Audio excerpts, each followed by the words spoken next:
আসসালামু আলাইকুম সবাইকে আমার নতুন ভিডিওতে স্বাগতম। তো আশা করি আলহামদুলিল্লাহ আপনারা সবাই ভালো আছেন। তো আমার কম্পিউটার স্ক্রিনে যে এক্সেল ডাটা দেখতেছেন সেটা হইতেছে ডেমো স্যালারি ডাটা। তো এইখানে 100 জনের ডেমো ডাটা আছে। তো আমি যখন নিচের দিকে স্ক্রল ডাউন করি তখন দেখেন আমার 1 নাম্বার যে রো আছে সেই রোটা সবসময় ভিজুয়াল থাকে, এই যে 1 নাম্বার রো। আবার আমি যখন এই রো বরাবর এই সামনের দিকে মুভমেন্ট করি তখন দেখেন আমার কলাম এ থেকে ডি পর্যন্ত সবসময় ফিক্স থাকে। তো এটাকে বলা হয় এক্সেল ফ্রি স্প্যান। তো এটা সুবিধা কি, আপনি যখন অনেকগুলো ডাটা নিয়ে কাজ করেন তখন এরকম নিচের দিকে গেলে তো আপনার এই প্রতিটা কলাম বরাবর নিচের দিকে কি তথ্য লিখতে হবে অথবা কি ডাটা এন্ট্রি দিতে হবে সেটা দেখা যায়। মানে আপনার ডাটা এন্ট্রিতে এক প্রকার ফ্লেক্সিবিলিটি আনে। তো এই জিনিসটা আপনি কিভাবে করবেন চলুন শুরু করা যাক। আমি এক্সেলে ফ্রেশ ডাটা নিলাম, এখন আমি এটাকে ফ্রি স্প্যান করব।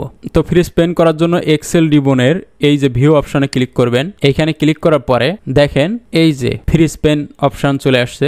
এইখান থেকে দেখেন freeze the top row, freeze first column এবং ফ্রি স্প্যান, এই 3টে অপশন আছে। তা আমি এই 3টে অপশন নিয়ে আলোচনা করব। তো প্রথমে আমি সিলেক্ট করলাম ফ্রিজ দ্য ফার্স্ট কলাম। এখন দেখেন আমার এটা সিলেক্ট করার পরে এক্সেলে আমাকে কি সুবিধা দেয়। আমি যখন নিচের দিকে মুভমেন্ট করাই তখন কি হয়, আমার টপ যে হেডার রো সেটা দেখাইতেছে না, সেটাও কার্সার নিচের দিকে যাওয়ার সাথে সাথে সেটাও বিলীন হয়ে যাইতেছে। আমি যদি এইটা রো বরাবর সামনের দিকে মুভমেন্ট করি তাহলে দেখেন এই যে এ নাম্বার কলাম এইটা হইতেছে শুধুমাত্র ফ্রিজ হয়ে আছে। আচ্ছা, তা এর অসুবিধা কি? অসুবিধা হইতেছে আপনি যদি নিচের দিকে যান তাহলে এই রো বরাবর যে হেডগুলো আছে আপনি এইগুলো দেখতে পাবেন না। তো এখন আমি এটা আনফ্রিজ করে নিলাম, তারপরে আমি সিলেক্ট করলাম লাস্টের আগেরটা, তা ফ্রিজ টপ রো। এখন দেখেন আমি নিচের দিকে যত আসি আমার এই যে উপরে যে হেডার রো এটা কিন্তু দেখাইতেছে। এখন আমি যদি এটা মুভমেন্ট করে এদিকে যাই তাহলে দেখেন আমি এইখানে কোন এমপ্লয়ি বরাবর তথ্য আছে, মনে করেন যে আপনার হাতে তথ্য আছে,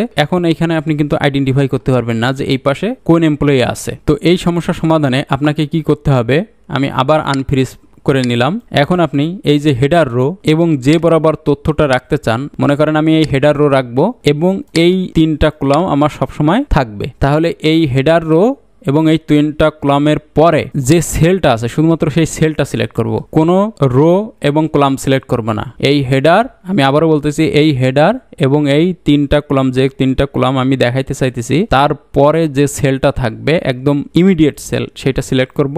এরপরে এই ফ্রি স্প্যান অপশনে গিয়ে এই প্রথম যে অপশনটা আছে এটা সিলেক্ট করব। এখন দেখেন আমি নিচের দিকে মুভমেন্ট করাই তাহলে এই হেডার রো দেখাইতেছে এবং সামনের দিকে যদি যাই রো অনুযায়ী তাহলে দেখেন আমার এই যে এমপ্লয়ি বরাবর যে তথ্য আছে সেগুলো দেখাইতেছে। তো কেমন লাগলো আজকের এই ভিডিওটি অবশ্যই কমেন্ট করে জানাবেন।